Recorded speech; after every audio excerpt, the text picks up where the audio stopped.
আসসালামু আলাইকুম। ওয়ালাইকুম আসসালাম।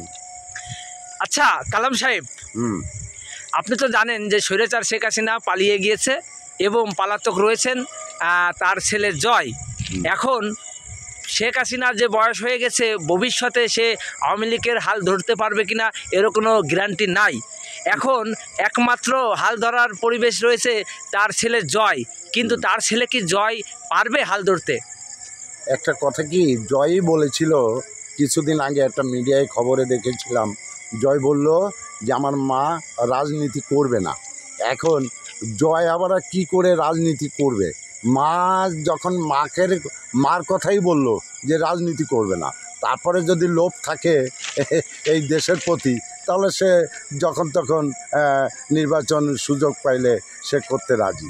আচ্ছা, এই যে যে জয় আপনার আমেরিকার সিটিজেন নিয়ে বসে রয়েছে, তাহলে ইনি যে এই যে যে আওয়ামী লীগের যে কর্মীরা আছে এখন এই যে নির্যাতিত মাঠে রয়েছে, যারা আসলে মামলা খাবে, কিন্তু তারাই বড় বড় লিডাররা আমেরিকায় বসে এই যে আরাম করতেছে কেন?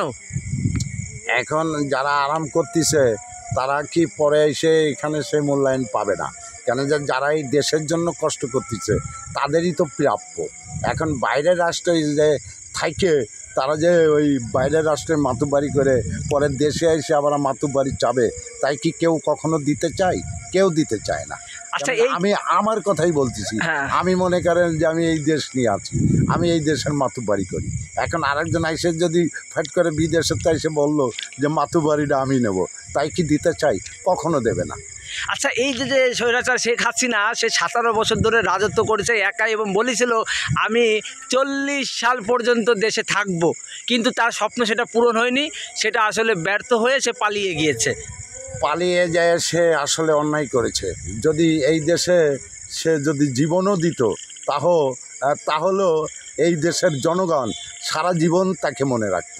অথচ পালিয়ে যে জনগণ তাকে ভুল বুঝতে পেরেছে যে সে আসলে মানুষের খাতায় পড়ে না।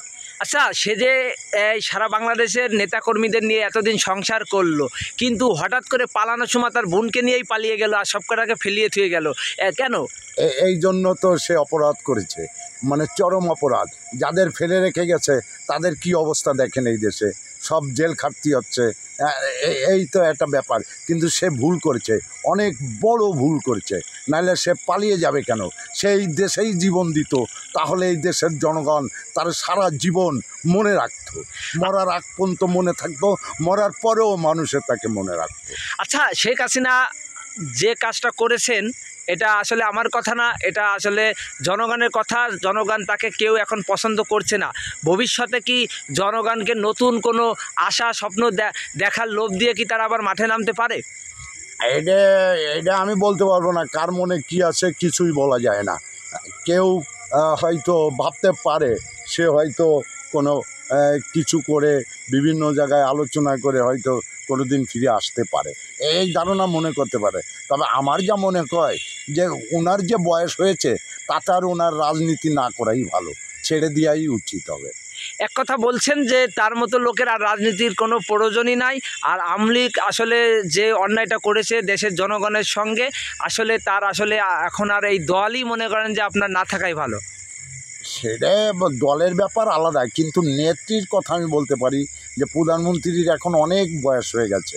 মানে এই দেশের যে প্রধানমন্ত্রী ছিল ওনার অনেক বয়স হয়ে গেছে। এখন উনি রাজনীতি না করাই ভালো। যখন তখন আল্লাহ তিনাকে ডাক দিলে হয়তো আল্লাহর কাছেই চলে যেতে পারে। শেষ কথা হলো এই যে যে শেখ হাসিনার কথাই যে নেতাকর্মীরা মাঠে নেমে গুলি করেছে এবং নির্যাতন করেছে, এই কর্মীদের কি হবে এখন? কর্মীরা এখন বিপদে আছে, তাদেরকে অনেকে জনগণও তাদের খুঁজছে, পুলিশও খুঁজছে, তাদের তো রাতের ঘুম হারাম হয়ে গেছে। এখন এই কর্মীদের কি শেখ হাসিনা সাহায্য করবে নাকি কর্মীদেরকে ভুলে যাবে? এখন তার ব্যক্তিগত ব্যাপার। তার যদি টাকা পয়সা অনেক থাকে তাহলে আমার যেটা মনে হয় তাদেরকে সাহায্য করা উচিত। কেন তার জন্যই তো তাদের এই অবস্থা, বিপদে পড়েছে। ওই শেখ হাসিনার জন্যই তো তারা রাজনীতি করতে যায়, আজ এখন তারা বিপদে। এখন তিনি তো কোথায় পালিয়ে আছে আমি তো জানি না, তবে শুনেছি নাকি ভারতে আছে। এখন ভারতের থেকে তিনি কি করবে তিনিই ভালো জানেন। তাহলে আপনি বলছেন যে আসলে শেখ হাসিনা যখন ক্ষমতায় ছিল তখন সে তার শক্তি দেখিয়েছে, অপব্যবহার করেছে, বিভিন্ন ধরনের কাজবাজ করেছে। এখন ঘটনা হলো কি পতন একদিন সবারই হয়, এখন তারও পতন হয়েছে। এখন শেষমেশ আপনি জনগণের উদ্দেশ্যে কি বলছেন? জনগণের উদ্দেশ্যে এটাই বলতে চাই, যারাই আপনারা ক্ষমতায় আসবেন তারা কখনো মানুষের পরে অত্যাচার, নির্যাতন এসব করবেন না। তাহলে দেশ ভালো পরিচালনা করতে পারবেন এবং দেশের জনগণও ভালোবাসবে। প্রতিটা মানুষের কাছে আপনারা মাথার মুটুক হয়ে থাকবেন। ধন্যবাদ ভালো কথা বলার জন্য আপনাকে। আপনাকেও ধন্যবাদ।